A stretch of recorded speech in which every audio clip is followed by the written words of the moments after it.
राजस्थान में इन दिनों अशोक गहलोत जो मुख्यमंत्री हैं वो शिलान्यास, जनसभाएं, जिलों जिलों के दौरे करने का अभियान कर रहे हैं और ये सिलसिला कई दिनों से चल रहा है। जनसभाएं हो रही हैं, तमाम तरह की योजनाओं के शिलान्यास हो रहे हैं। आखिर ऐसी क्या वजह आ गई जबकि विधानसभा चुनाव जब नज़दीक होते हैं, कुछ महीने पहले सरकार या मुख्यमंत्री इस तरह की जनसभाएं करते हैं, शिलान्यास करते हैं, क्योंकि वो उनका एक अभियान होता है सरकार जब उनके टाइम आ जाता है। लेकिन अभी तो सरकार यानी कि चुनाव होने में काफ़ी सख्त समय है, लेकिन उससे पहले ऐसी क्या बात है कि मुख्यमंत्री आज जिस तरह से जिलों का दौरा कर रहे हैं, जनसभाएं कर रहे हैं, शिलान्यास कर रहे हैं, राजीव गांधी ग्रामीण ओलंपिक गेम के आधार पर, समापन उद्घाटन के आधार पर उसके पीछे जनसभाएं आयोजित कर रहे हैं। भरतपुर में भी कल मुख्यमंत्री अशोक गहलोत आए थे। पला गांव में हजारों की संख्या में भीड़ हुई थी, जनसभा को संबोधित भी किया था, तमाम तरह की बातें भी बताई गई थी।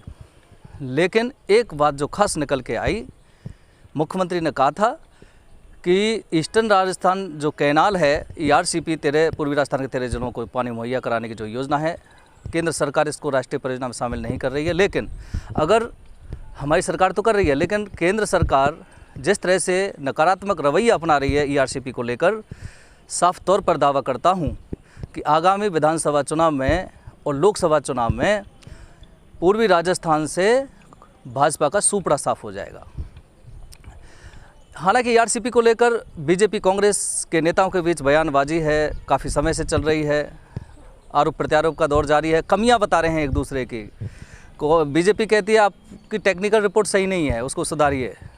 राजस्थान सरकार कहती है हमने रिपोर्ट सही बना के भेज दी। तमाम तरह के दावे वादे किए जा रहे हैं, लेकिन इस सभी पूरे मसले पर कल भाजपा का रुख स्पष्ट रूप से देखने को मिला और उन्होंने ऐलान कर दिया और साफ तौर पर कह दिया बीजेपी के राष्ट्रीय महामंत्री अरुण सिंह ने कि ERCP परियोजना तो तभी शुरू होगी जब डबल इंजन की सरकार होगी। मतलब केंद्र में भी बीजेपी और राजस्थान में भी बीजेपी जब आएगी तभी ERCP का जो परियोजना उसका समाधान होगा। तो बीजेपी ने स्पष्ट कर दिया, इसलिए उनका साफ तौर से कहना है कि ERCP के लिए मत लड़िए, हमारी राजस्थान में सरकार आएगी तभी हम ERCP को लागू करेंगे, उससे पहले नहीं कर सकते। तो ये काफ़ी समय से चल भी रहा था, कयास भी लगाए जा रहे थे कि बीजेपी इसको चुनावी मुद्दा बनाएगी और चुनावी मुद्दा का मतलब है कि अपनी सरकार जब राजस्थान में आएगी उसके बाद ही इस योजना को राष्ट्रीय परियोजना में शामिल करेगी, जिससे अपना श्रेय ले सके। अब देखिए दूसरी बात, मुख्यमंत्री की जनसभाएं हो रही हैं, दौरे हो रहे हैं, शिलान्यास हो रहे हैं। मुख्यमंत्री अशोक गहलोत को कांग्रेस का राष्ट्रीय अध्यक्ष भी बनना है कुछ समय बाद, जिस तरह से बात की जा रही है।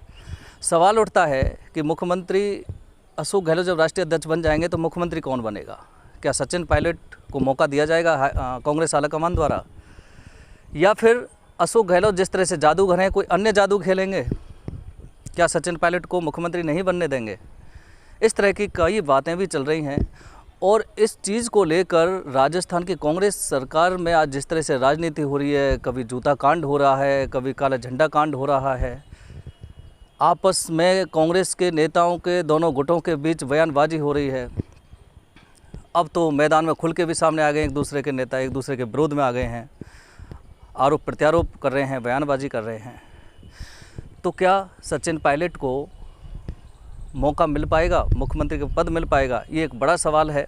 जिस तरह से युवा राजस्थान के काफ़ी समय से इंतज़ार कर रहे हैं, सचिन पायलट गुट के जो विधायक है वो भी काफ़ी समय से मांग कर रहे हैं। अब देखिए राजस्थान सरकार का हाल।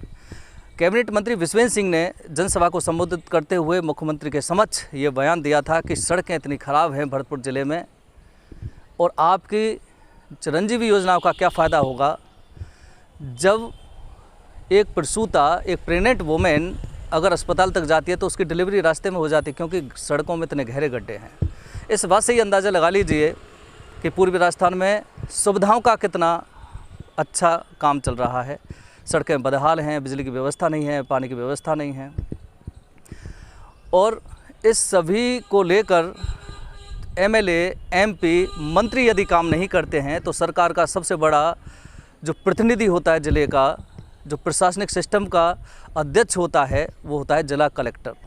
और अगर ये विधायक, जनप्रतिनिधि जिनको कहते हैं, अगर ये जनता की सुविधाओं का ख्याल नहीं रखते हैं, छोटी मोटी समस्या उसका समाधान नहीं करते हैं, तो सरकार का प्रतिनिधित्व होने के नाते जिम्मेदारी होती है जिला कलेक्टर की। भरतपुर जिला कलेक्टर आलोक रंजन सिर्फ एक ही काम कर रहे हैं जब से आए हैं कि मंत्रियों, विधायकों, जनप्रतिनिधियों को कैसे खुश किया जाए। जनता की सुख सुविधाएं, उनकी परेशानियों से उनका कोई वास्ता नहीं है। सड़क में यदि गड्ढे हैं शहर में या शहर के और पास या ग्रामीण क्षेत्रों में, तो इस काम को कोई बड़ा काम नहीं है। जिला कलेक्टर प्रशासन के स्तर पर सुधार सकता है, उन गड्ढों को भर सकता है, पेचवर्क कर सकता है, लेकिन नहीं, जिला कलेक्टर आलोक रंजन का काम सिर्फ जनप्रतिनिधियों को खुश करने का है। जैसे कि बीजेपी कई बार आरोप लगा चुके हैं, बीजेपी जिलाध्यक्ष डॉक्टर शैलेश सिंह ने भी ये आरोप लगाया था, जिला कलेक्टर का काम सिर्फ इतना ही है कि मंत्रियों नेताओं की चमचागिरी करना, उनको खुश रखना, जिससे आप अपने पद पर रह सकें, नहीं तो आपको कलेक्टर पद से हटा दिया जाएगा। जिला कलेक्टर आलोक रंजन को काफ़ी समय हो गया भरतपुर में एज ए जिला कलेक्टर, लेकिन धरातल पर उनके काम नहीं दिख रहे। लोगों की जो समस्या हैं उनका समाधान वो नहीं कर रहे हैं, ना वो जन सुनवाई कर रहे हैं। और जन सुनवाई कभी कभी संभागीय आयुक्त करते हैं तो विफल साबित होती है। ऐसी जन सुनवाई करने से क्या फ़ायदा है, सिर्फ आप एप्लीकेशन ले लें, उनका समाधान ना हो। जनता कई किलोमीटर दूर से पैसे खर्च करके आती है इस विश्वास के साथ कि जन सुनवाई में हम जा रहे हैं, कलेक्टर और संभागीय आयुक्त हमें सुनेंगे, हमारी समस्या का समाधान होगा, लेकिन ऐसा होता नहीं है। चाहे मंत्री जन सुनवाई करें, चाहे कलेक्टर करें या संभागीय आयुक्त करें, जन सुनवाई का तनिक भी फ़ायदा आम जनता को नहीं मिल रहा है। अब सिर्फ यही है कि मुख्यमंत्री जिस तरह से जनसभाएं और दौरे चल रहे हैं, तो क्या मुख्यमंत्री अशोक गहलोत इस मूड में आ चुके हैं कि चुनाव जल्दी करा दिया जाए, समय से पहले विधानसभा राजस्थान में चुनाव करा दिया जाए?